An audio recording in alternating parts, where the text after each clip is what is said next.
الحمد لله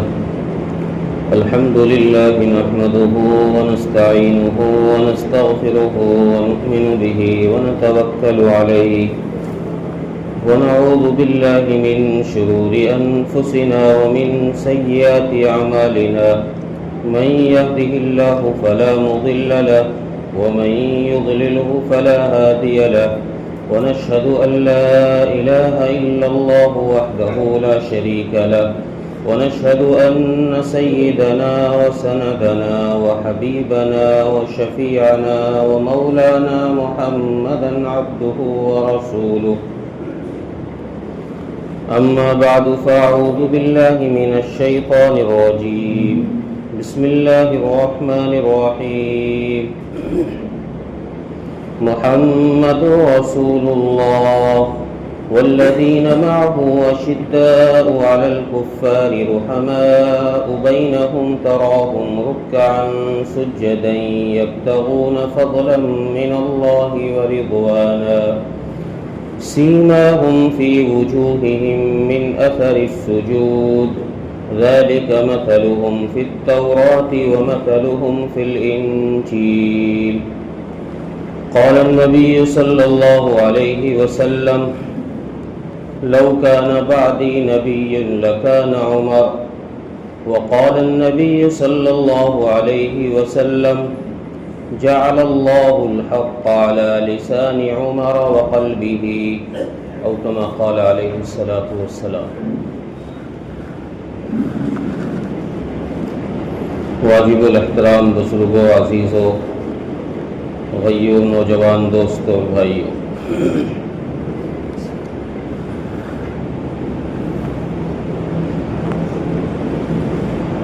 اسلامی سال کا آغاز ہو چکا ہے.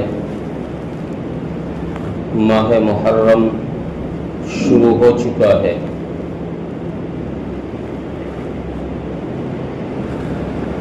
ماہ محرم میں عام طور سے لوگ اس محرم کو یاد رکھتے ہیں حضرت امام حسین رضی اللہ تعالی عنہ کی شہادت کے لیے.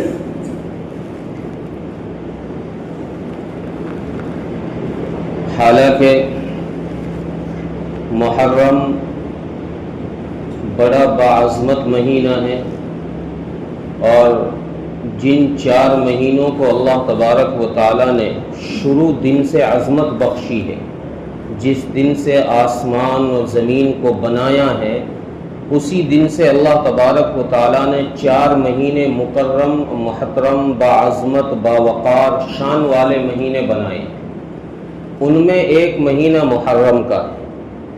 محرم، رجب، ذوالقعدہ، ذی الحجہ، یہ 4 مہینے. تو محرم کی فضیلت یہ بہت پہلے سے ہے، جب سے آسمان و زمین بنی تب سے اس کی فضیلت ہے. ہم نے سمجھا ہے کہ محرم کو فضیلت ملی ہے امام حسین کی شہادت سے.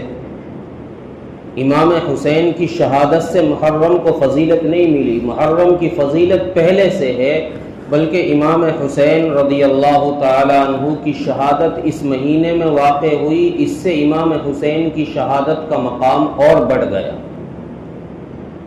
کہ عظمت والے مہینے میں ان کی شہادت واقع ہوئی. لیکن اس ماہ کی 1 تاریخ کو اسلام کے ایک ہونہار سپاہی اور مراد مصطفیٰ صلی اللہ علیہ وسلم حضرت فاروق اعظم رضی اللہ تعالی عنہ کی شہادت 1 محرم الحرام کو ہوئی. اس کو بیان ہی نہیں کیا جاتا، اس لیے لوگوں کے علم میں ہی نہیں ہے. ہمارے علم میں صرف ایک شہادت ہے امام حسین کی، حالانکہ 1 تاریخ 10 سے پہلے آتی ہے. امام حسین کی شہادت تو 10 کو ہوئی ہے. امام فاروق اعظم رضی اللہ تعالی عنہ خلیفہ ثانی، ان کی شہادت 1 تاریخ کو امام حسین سے پہلے ہے. اور یہ فاروق اعظم کون شخصیت ہے؟ میں نے خطبے میں آپ کے سامنے حدیث پڑھی ہے، رسول اکرم صلی اللہ علیہ وسلم کیا فرماتے ہیں؟ لو کان بعدی نبی لکان عمر، اگر میں محمد صلی اللہ علیہ وسلم پر نبوت کا دروازہ اللہ تبارک و تعالی بند نہ کرتے تو عمر کا سر وہ سر ہے اس کائنات میں جس پر نبوت کا تاج سجایا جاتا ہے۔ مقام کا اندازہ لگائیے، نبوت کا تاج اگر سجایا جاتا، میرے بعد کوئی نبی اگر ہوتا تو وہ عمر ہوتا۔ یہ وہ صحابی ہے 1.25 لاکھ صحابہ میں عمر فاروق کا مقام یہ ہے کہ 1.25 لاکھ صحابہ نبی کے مرید ہیں، خود بخود آ کر اسلام میں داخل ہوئے ہیں۔ عمر فاروق نبی کا مرید نہیں، نبی کی مراد ہے۔ رسول اکرم صلی اللہ علیہ وسلم نے ارشاد فرمایا، ایک دن حضرت شروع اسلام میں جب مسلمانوں کی تعداد 39 تھی، ایک کم 40، تو ایک دن ایک مشرک نے آ کر حضرت ابو بکر صدیق رضی اللہ تعالی عنہ کو اور نبی کریم صلی اللہ علیہ وسلم پر حملہ کر دیا اور بہت مارا۔ ابو بکر کو تو اتنا مارا کہ آپ بے ہوش ہو گئے، مرنے کے قریب۔ جب آپ کو رات کے آخری حصے میں ہوش آیا، حضرت ابو بکر کو جب ہوش آیا تو حضرت ابو بکر رضی اللہ تعالی عنہ کے پاس حضرت عمر فاروق رضی اللہ عنہ کی بہن موجود تھی، ام جمیل، اور حضرت ابو بکر کی اہلیہ۔ ان سے پوچھا، ہوش میں آتے ہی پوچھا کہ اللہ کے نبی صلی اللہ علیہ وسلم کا کیا حال ہے؟ قربان جائے، اپنے دکھ کا، اپنے درد کا کوئی غم نہیں ہے۔ سوال کیا ہے؟ میرے نبی کا، میرے پیارے محبوب کا حال کیا ہے، مجھے حال بتا۔ ام جمیل کہنے لگی، ابو بکر ٹھیک ہیں اللہ کے نبی۔ حضرت ابو بکر کو تسلی نہیں، چونکہ حملہ تو ابو بکر کے سامنے ہی ہوا تھا، تو ابو بکر کہنے لگے، ام جمیل مجھے اللہ کے نبی کے پاس لے کر چلو، میں دیکھتا ہوں جا کر کہ کیا حال ہے اللہ کے نبی۔ اور ضد پکڑ لی۔ اہلیہ کہتی ہے کہ ابو بکر کچھ کھا لو۔ نہیں کھاؤں گا، جب تک میں اپنے نبی کا دیدار نہ کر لوں، میں نہ دیکھ لوں کہ میرے نبی کا حال کیا ہے، اس وقت تک میں کچھ نہیں کھاؤں گا، مجھے پہلے میرے نبی کے پاس لے کر چلو۔ چنانچہ حضرت ابو بکر صدیق رضی اللہ عنہ کو لے جایا گیا رسول اللہ صلی اللہ علیہ وسلم کے پاس۔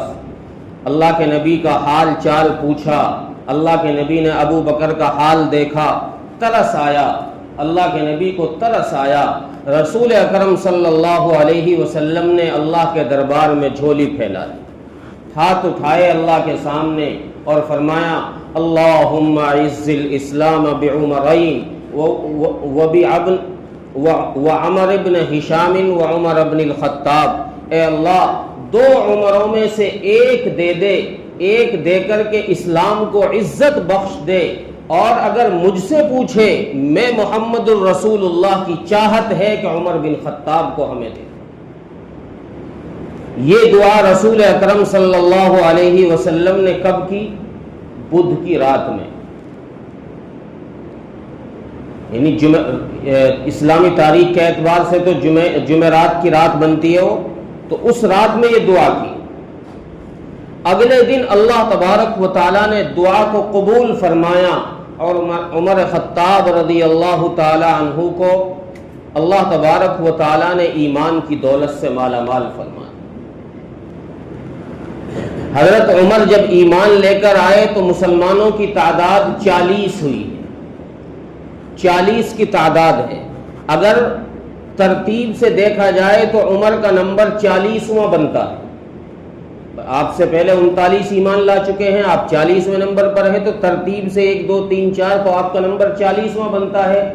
لیکن چونکہ اللہ تبارک و تعالیٰ نے عمر کے اندر وہ صلاحیت اور وہ خوبی رکھی ہے کہ جس کی بنیاد پر اسلام میں عمر کا مقام دوسرا رکھا گیا ہے، ابو بکر کے بعد عمر کا مقام۔ خوبی کیا ہے؟ اللہ کے نبی صلی اللہ علیہ وسلم نے ارشاد فرمایا کہ عمر کی خوبی یہ ہے، جعل اللہ الحق علی لسان عمر وقلبہ، کہ عمر بولتا بھی صحیح ہے، سوچتا بھی صحیح ہے۔ اللہ تبارک و تعالی عمر جب سوچتا ہے تو اللہ کی طرف سے الہام ہوتا ہے، اسے یہ صحیح سوچتا ہے، زبان سے کوئی بات نکالتا ہے اللہ کی طرف سے الہام ہوتا ہے، اور یہ بولتا بھی صحیح ہے۔ ایک روایت صحیح مسلم میں غالباً یہ روایت موجود ہے، اللہ کے نبی صلی اللہ علیہ وسلم نے فرمایا ہر نبی کا ایک محدث ہوتا ہے۔ محدث کہتے ہیں ولی اللہ کو، جس پر اللہ کی طرف سے الہام ہوتا ہے۔ نبی پر تو وحی آتی ہے اللہ کی طرف سے، لیکن جو ولی ہوتا ہے اس پر الہام ہوتا ہے، یہ بھی گویا ایک قسم کی وحی سمجھ لیجئے، اللہ کی طرف سے اس کے دل میں باتیں ڈالی جاتی۔ اللہ کے نبی نے فرمایا ہر امت میں اس نبی کا، اس امت کے نبی کا ایک محدث ہوتا ہے، میری امت کا محدث عمر ہے۔ اب وہ کیسے ہے، اس کی مثالیں دیکھیے، ایک دو مثالیں آپ کے سامنے میں رکھتا ہوں۔ جنگ بدر ہوا، مشرکین مکہ کو شکست ہوئی، اور تقریباً 70 مشرکین مکہ قید ہو کر مدینہ طیبہ لائے گئے۔ رسول اکرم صلی اللہ علیہ وسلم نے صحابہ سے مشورہ کیا کہ بتاؤ ان قیدیوں کے بارے میں کیا کیا جائے۔ صحابہ نے اپنی اپنی رائے رکھی، اللہ کے نبی یوں کر لیا جائے، یوں کر لیا جائے، یوں کر لیا جائے۔ ابو بکر نے کہا اللہ کے نبی ان سے فدیہ لے کر کے ان کو چھوڑ دیا جائے، ان پر رحم کر دیا جائے، ان کو چھوڑ دیا جائے۔ عمر کی رائے یہ تھی کہ اللہ کے نبی چھوڑا نہیں جائے، بلکہ جس کے جو قریبی رشتہ دار ہیں ان کے حوالے کیا جائے، اور وہ اپنے قریبی رشتہ داروں کی گردن اڑا دیں۔ آپ مجھے میرے رشتہ دار ان 70 میں جو میرا قریبی رشتہ دار ہے مجھے دیں، میں اس کی گردن اڑاتا ہوں، اور جس کا جو قریبی ہے اس کی گردن وہ اڑائے۔ تو حضرت عمر کی رائے یہ تھی کہ اللہ کے نبی ان کو چھوڑا نہ جائے، بلکہ ان کا خون بہایا جائے، اس لیے کہ یہ وہ لوگ ہیں جنہوں نے مکی زندگی میں آپ کا جینا مشکل کر دیا تھا، آپ کے جسم پر جنہوں نے اوجھڑیاں لا دی تھی، آپ کے گریبان پکڑ کر جنہوں نے پھاڑا تھا، آپ کے اوپر جنہوں نے تھوکا تھا، آپ کی بیٹیوں کو جنہوں نے طلاق دی تھی، آپ کو جنہوں نے بھدی گالیاں نکالی تھی، نہ جانے کیا کیا آپ کو کہا تھا۔ اس لیے میں عمر کی رائے یہ ہے کہ اللہ کے نبی ان سب کو قتل کر دیا جائے، ایک کو بھی نہ چھوڑا جائے۔ اللہ کے نبی صلی اللہ علیہ وسلم نے ارشاد فرمایا عمر مجھے ابو بکر کی رائے پسند ہے، مجھے ابو بکر کی رائے پسند ہے، چونکہ اللہ کے نبی تو بڑے رحیم ہیں نا، اللہ کے نبی تو بڑے رحیم ہیں۔ آپ کی رحمت کا اندازہ اس سے لگائیے، جب آپ فتح مکہ میں داخل ہوئے ہیں فاتح ہو کر، تو 13 سالہ جو مصیبتوں کی زندگی تھی مکے کی، ان سارے لوگوں کی پریشانیاں تکلیف جو انہوں نے دی تھی اللہ کے نبی کو، اللہ کے نبی نے منٹوں میں سب کو معاف کر دیا۔ کیا رحم دل انسان ہے۔ تو اللہ کے نبی نے فرمایا عمر مجھے ابو بکر کی رائے سے اتفاق ہے، چنانچہ اللہ کے نبی صلی اللہ علیہ وسلم نے فدیہ لے کر کے ان کو چھوڑ دیا۔ ابھی چھوڑا ہی تھا، اللہ تبارک و تعالیٰ نے حضرت جبرائیل علیہ السلام کو بھیج دیا قرآن لے کر کے، ما کان لنبی ان یکون لہ اسری حتی یسخن فی الارض، اے محمد صلی اللہ علیہ وسلم چلو آپ نے ان کو چھوڑ دیا۔ عمر کی غیرت نے یہ بات گوارا نہیں کی، عمر نے جو رائے آپ کو زمین پر بیٹھ کر دی ہے، مجھ اللہ کو عرش پر عمر کی رائے پسند آئی ہے، مجھ اللہ کا فیصلہ بھی یہی ہوتا جو عمر کا فیصلہ ہے۔ یہ وہ شخص جب مشرکین مکہ میں سے منافقین نے حضرت امی عائشہ رضی اللہ عنہا پر زبان درازی کی، تہمت لگائی، اور عبداللہ بن ابی یہ منافقوں کا سردار، اس نے زبان اتنی درازی کی کہ حضرت عائشہ پر تہمت لگا دی۔ تو اللہ کے نبی صلی اللہ علیہ وسلم بڑے پریشان ہوئے۔ کسی کی بیوی پر تہمت لگا دے کوئی تو پریشانی، اس سے بڑی پریشانی کیا آئے گی؟ بے چین ہیں اللہ کے نبی، پریشان ہیں۔ حضرت امی عائشہ سے کہا کہ تم جاؤ اپنے گھر، جب تک اللہ کی طرف سے کوئی فیصلہ نہ ہو تم اپنے گھر رہو۔ اللہ کے نبی پریشان بے چین صحابہ سے رائے لیتے پھر رہے ہیں، صحابہ سے پوچھ رہے ہیں ابو بکر تیری کیا رائے ہے، عثمان تیری کیا رائے ہے، علی تیری کیا رائے ہے، عمر تیری کیا رائے ہے۔ حضرت عمر رضی اللہ تعالیٰ عنہ سے پوچھا عمر کیا رائے ہے؟ فرمایا اللہ کے نبی سبحانک ھذا بہتان عظیم، یہ منافق جو زبان درازی کر رہے ہیں، ان منافقوں نے زبان درازی کی ہے اور ہماری ماں پر انہوں نے تہمت لگائی ہے۔ میرا دل یہ گواہی دیتا ہے کہ اللہ جس نبی پر گندی، جس نبی کے جسم پر گندی مکھی کو بیٹھنے نہیں دیتا، اس نبی کے بستر پر پلید عورت کو کیسے لے کر آئے گا؟ اس لیے میں کہتا ہوں سبحانک ھذا بہتان عظیم، یہ حضرت عمر کی زبان سے الفاظ نکلے۔ اس کے کچھ دیر بعد اللہ تبارک و تعالیٰ نے انہی الفاظ کو 18ویں سپارے میں 18 آیتوں کے ساتھ حضرت امی عائشہ رضی اللہ عنہا کی برات میں نازل فرمایا، اور حضرت عمر کے یہ زبان سے نکلے ہوئے الفاظ اللہ نے قرآن بنا دیے۔ سبحانک ھذا بہتان عظیم، یہ عمر ہے۔ ایسے کئی مقامات قرآن کریم میں تقریباً 20-22، بعض علماء نے 28 تک مقامات لکھے ہیں جو حضرت عمر رضی اللہ تعالی عنہ نے زمین پر رائے دی، اللہ نے اس رائے کو قرآن بنا کر نازل کر دیا۔ 18ویں سپارے کے شروع میں اللہ تبارک و تعالی نے انسان کی تخلیق بیان کی، وَلَقَدْ خَلَقْنَا الْإِنسَانَ مِنْ سُلَالَةٍ مِّن طِينٍ ثُمَّ جَعَلْنَاهُ نُطْفَةً فِي قَرَارٍ مَّكِينٍ۔ ان آیتوں میں اللہ نے انسان کی تخلیق بیان کی کہ دیکھو ہم نے انسان کو پانی پر کیسا نقشہ بنایا ہے، کیسا خوبصورت بنایا، اس کی ہڈی بنائی، گوشت بنایا، ہم نے کیسا اس کو خوبصورت بنایا ہے۔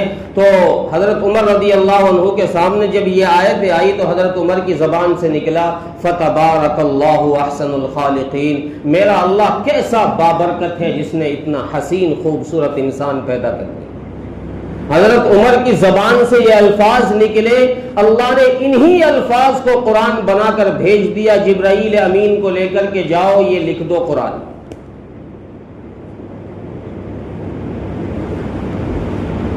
عبداللہ بن ابی جس کا بھی میں نے ذکر کیا، اس کا جب انتقال ہوا تو اس نے وصیت کی اپنے بیٹے سے کہ میں جب مر جاؤں تو اللہ کے نبی صلی اللہ علیہ وسلم سے جا کر کہنا کہ اللہ کے نبی میری نماز جنازہ پڑھا دیں۔ اور منافق تھا، منافقوں کا سردار تھا، اور کہنا کہ اللہ کے نبی اپنا کرتا مجھے دے دیں، کرتا مبارک، اور اس کرتے میں اللہ کے نبی کے کرتے میں مجھے کفن دے کر دفن کرنا۔ جب ان کا انتقال ہوا تو ان کا بیٹا اللہ کے نبی کے پاس آیا، اپنے باپ کی وصیت کی بیان کی کہ میرے باپ نے اس طرح کہا ہے۔ اللہ کے نبی نے فرمایا کہ اگر تیرے باپ کے آخرت کے عذاب سے بخشش ہوتی ہے محمد الرسول اللہ کے نماز پڑھانے سے تو میں محمد الرسول اللہ تیار ہوں تیرے باپ کی نماز پڑھاؤں گا۔ اور اگر اللہ تبارک و تعالی آخرت کے عذاب سے اسے بچاتے ہیں محمد الرسول اللہ کے کرتے میں کفن دینے سے تو لو میرا کرتا لے کر جاؤ اپنے باپ کو کفن دے۔ چنانچہ اللہ کے نبی تیار ہو گئے نماز جنازہ کے لیے۔ اس منافق کو لایا گیا عبداللہ بن ابی کو، صفے لگی، اللہ کے نبی آگے بڑھے اللہ کے نبی نماز پڑھانے کے لیے۔ حضرت عمر رضی اللہ عنہ غصے کی حالت میں، چونکہ حضرت عمر کی طبیعت میں جلال بہت ہے، غصہ بہت ہے. تو حضرت عمر رضی اللہ عنہ نے اللہ کے نبی سے پوچھا, اللہ کے نبی آپ اس منافق کی نماز پڑھا رہے ہیں؟ پتہ نہیں ہے اس نے فلاں دن کیا کیا کہا تھا, فلاں دن آپ نے ساری باتیں بتا دی کہ اس نے دیکھو مکی زندگی میں کیا کیا کیا ہے. آپ اس کی ساری باتیں معاف کر سکتے ہیں, لیکن اس نے میری ماں پر تہمت لگائی ہے, یہ معافی کے قابل بات نہیں ہے, آپ اس کی نماز جنازہ پڑھائیں گے؟ اللہ کے نبی صلی اللہ علیہ وسلم مسکراتے رہے. عمر سے کہا, عمر میں اس کی نماز جنازہ پڑھاؤں گا, اگر یہ میری نماز پڑھانے سے یہ بخشا جائے, اللہ اس کو بخش دے, اس کی خطائیں معاف کر دے, تو میں محمد الرسول اللہ نماز جنازہ پڑھاؤں گا. چنانچہ جب اللہ کے نبی نے حضرت عمر سے منع کیا تو حضرت عمر پیچھے ہو گئے, پیچھے ہوئے, نماز جنازہ ہوئی. ابھی قبر میں دفن کر رہے تھے, دفن کیا بھی نہیں, اللہ تبارک و تعالیٰ نے جبرائیل امین کو قرآن مقدس کی آیت لے کر کے نازل فرما دیا, اور قرآن نازل ہوا, وَلَا تُصَلِّ عَلَىٰ أَحَدٍ مِّنْهُمْ مَاتَ أَبَدًا وَلَا تَقُمْ عَلَىٰ قَبْرِهِ. اے محمد الرسول اللہ صلی اللہ علیہ وسلم, یہ منافق اس کی جماعت میں سے کوئی بھی اگر مر جائے گا تو اے محمد آج کے بعد تجھے نماز پڑھانے کی اجازت نہیں ہے. نماز تو دور کی بات ہے, ان کی قبروں پر کھڑے ہونے کی بھی اجازت نہیں. جو عمر نے رائے دی, اللہ نے قرآن بنا کے فیصلہ کر دیا. 22ویں سپارے میں اللہ تبارک و تعالیٰ نے ایک آیت نازل فرمائی. حضرت عمر فاروق رضی اللہ عنہ نے رسول اللہ صلی اللہ علیہ وسلم سے فرمایا, اللہ کے نبی میرا جی یہ چاہتا ہے کہ ازواج مطہرات, یہ ہماری مائیں, ہماری بہنیں, اللہ کے نبی کی بیٹیاں, یہ گھر سے جب نکلیں تو پردہ کر کے نکلیں. اس وقت تک اسلام میں پردہ فرض نہیں تھا, پردے کا کوئی حکم نہیں تھا, عورتیں خالی سر پہ دوپٹہ رکھ کے نکلتی تھی. اللہ کے نبی نے فرمایا, عمر ابھی چونکہ اسلام چاہت پر مبنی نہیں ہے, جب تک اللہ کی طرف سے کوئی حکم نہیں آئے گا میں محمد الرسول اللہ بھی کچھ نہیں کر سکتا. حضرت عمر نے رائے رکھی, اللہ تبارک و تعالیٰ نے تھوڑی دیر کے بعد فیصلہ سنایا, جبرائیل امین کو بھیجا قرآن لے کر کے, یا ایھا النبی قل لازواجک وبناتک ونساء المؤمنین یدنین علیہن من جلابیبہن. اے نبی, اے محمد صلی اللہ علیہ وسلم, آپ اپنی بیگمات سے کہیے, آپ اپنی گھر والیوں سے کہیے, آپ اپنی بیٹیوں سے کہیے, آپ تمام مسلمانوں کی بہن بیٹیوں سے کہیے, ان کی بیگمات سے, کہ جب بھی وہ گھر سے باہر نکلے اپنا دوپٹہ نیچا کر کے نکلا کر. یہ اللہ نے قرآن بنا دیا.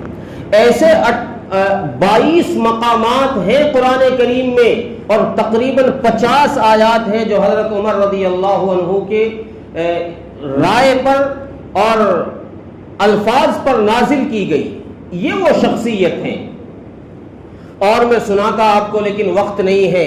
حضرت عمر فاروق رضی اللہ عنہ نے اس دنیا میں 10 سال سے کچھ وقت زیادہ حکومت کی, اور اسلام کو 22 لاکھ مربع میل میں پھیلا کے دکھایا. اسلام کا پرچم 22 لاکھ مربع میل میں پھیلایا. اور حضرت عمر رضی اللہ عنہ ایسے بادشاہ تھے جن کی حکومت چاروں چیزوں پر تھی جن سے انسان بنایا, آگ, پانی, ہوا, زمین, چاروں پر حضرت عمر رضی اللہ عنہ کی حکومت تھی. اور آپ کی آرزو اور تمنا یہ تھی, آپ نے جو آخری حج کیا ہے اس حج میں آپ نے یہ دعا کی کہ اللہ میں کمزور ہو گیا ہوں, میری ہڈیاں کمزور ہو گئی ہیں, بڑھاپا آ گیا ہے, اب اے اللہ میں یہ چاہتا ہوں کہ آپ مجھے اپنے پاس بلا لیں. اور روایات میں ہے کہ حضرت عمر رضی اللہ عنہ یہ دعا کیا کرتے تھے کہ اللہ مجھے شہادت کی موت عطا فرما اور اپنے نبی کے شہر میں موت عطا فرما. تو صحابہ کہتے ہیں کہ ہم حضرت عمر رضی اللہ عنہ کی اس بات سے چونکا کرتے تھے کہ شہادت بھی ہو اور نبی کے شہر میں بھی ہو, یہ تو ویسے ہی ایسی جگہ ہے جہاں لڑائی کرنا حرام ہے, یہاں کیسے شہادت ہو جائے گی. اللہ تبارک و تعالیٰ نے حضرت عمر کی دعا قبول فرمائی. ابو لولو مجوسی، ایک مجوسی شخص تھا آپ کا پجاری، جس کو عمر بن عاص رضی اللہ تعالی عنہ نے، سعد بن ابی وقاص رضی اللہ عنہ نے، جس کو حضرت امیر المومنین کے کہنے سے ہی مدینے میں بھیجا تھا. حضرت عمر فاروق نے اس کو بلایا تھا یہ کہہ کر کے کہ مجھے ایک بڑھئی کی، ایک لوہار کی ضرورت ہے جو ماہر ہو اپنے کام میں، مجھے اس سے کچھ خاص کام، خاص چیزیں بنوانی ہیں. تو اس کو بھیجا گیا. یہ آیا تھا حضرت عمر کے مارنے کے ارادے سے. چنانچہ فجر کی نماز میں 26 یا 27 ذی الحج کو اس نے، حضرت عمر رضی اللہ عنہ نے مسجد نبوی میں فجر کی نماز شروع کی. اس نے نکالا اپنا خنجر جس میں زہر لگا ہوا تھا، اور حضرت عمر رضی اللہ عنہ کے 6 وار کیے. ایک وار ایسا ہوا پیٹ میں جس سے آنت پھٹ گئی. اس زخم کی وجہ سے حضرت عمر رضی اللہ عنہ جب گرے زمین پر تو حضرت عمر نے پیچھے سے حضرت عبد الرحمن سے کہا کہ عبد الرحمن نماز پوری کراؤ. چونکہ حکم یہی ہے اگر امام کو کوئی مشکل آ جائے تو پیچھے کو آگے کر دو، نماز پوری ہو. حضرت عمر نے آگے کیا، ایک حضرت عبد الرحمن کو انہوں نے نماز مکمل کی. صحابہ کرام نے اس کو نکلنے نہیں دیا، یہ مار کر کے بھاگنا چاہتا تھا. اس نے اور 7 آدمیوں کے اس خنجر سے وار کیا، لیکن یہ صف میں جو کھڑے ہوئے تھے سارے کے سارے مجاہد لوگ تھے، جہاد کرنے والے بہادر سپاہی تھے. انہوں نے نکلنے نہیں دیا. جب اس نے دیکھا کہ اب میرے لیے نکلنے کا راستہ بند ہے تو اس مجوسی نے خود اپنے سینے میں خنجر مار کر اپنے آپ کو ہلاک کر دیا. جہنم رسید ہو گیا. جب حضرت نماز مکمل ہوئی، حضرت عمر رضی اللہ عنہ نے پوچھا بھئی دیکھو یہ کون ہے جس نے میرے اوپر حملہ کیا ہے. چونکہ اس وقت میں لائٹیں تو تھی نہیں، مسجدوں میں تھوڑی بہت روشنی ہوتی تھی. تو حضرت عمر نے پوچھا بھئی دیکھو یہ کون ہے جس نے میرے اوپر حملہ کیا ہے. تو روشنی جلا کر کے جب دیکھا گیا چہرہ تو کہا کہ امیر المومنین یہ تو وہ ہے نصرانی، وہ مجوسی ابو لولو جس نے آپ کو بلایا تھا. تو حضرت عمر رضی اللہ عنہ نے بڑی تیز بلند آواز سے کہا الحمدللہ، کہ اللہ تبارک و تعالیٰ نے میرے خون سے کسی مسلمان کے ہاتھ کو نہیں رگا. چنانچہ حضرت عمر کو 26-27 ذی الحج کو یہ زخم لگا اور یکم محرم الحرام کو آپ کی شہادت ہوئی ہے. یہ حضرت عمر رضی اللہ عنہ کی مختصر سی سیرت میں نے آپ کو بتائی ہے، ورنہ یہ ایسی شخصیت ہے جس کی سیرت بتانے میں کئی دن لگ جائے. چونکہ مفسرین نے، مورخین نے ان کی سیرت پر کتابیں لکھی ہیں. عرب کے ایک مصنف ہیں، انہوں نے ایک کتاب لکھی ہے سیرت عمر فاروق، 2 جلدوں میں. اس کی ایک جلد میں 1000 صفحہ ہیں، 2 جلدوں میں 2000 صفحہ پر اس کی سیرت لکھی ہوئی ہے. یہ وہ شخصیت. اللہ تبارک و تعالی ہم سب کو ان کی اتباع کرنے کی توفیق عطا فرمائے. وآخر دعوانا الحمدللہ رب العالمین.